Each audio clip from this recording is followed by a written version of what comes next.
When I was 21, I made a video about dumpster diving that went unexpectedly viral. One day I was in a dumpster, and the next day I was on NPR, and the day after that I was signing a cookbook deal. Here's the book.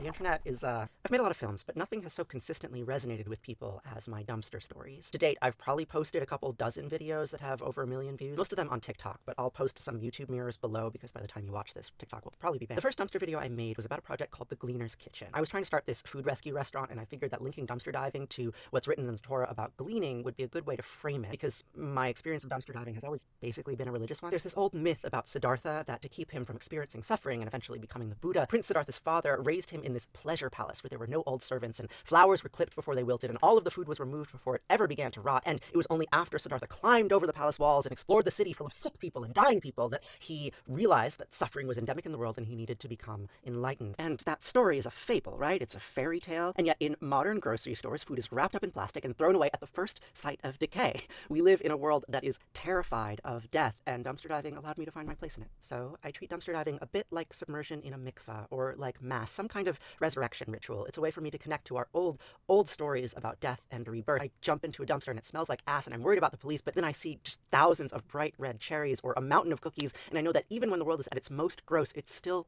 colorful and nourishing. Cleaning is a mitzvah, and I'm not sure I could do anything more meaningful than spending my life energy feeding the people I love.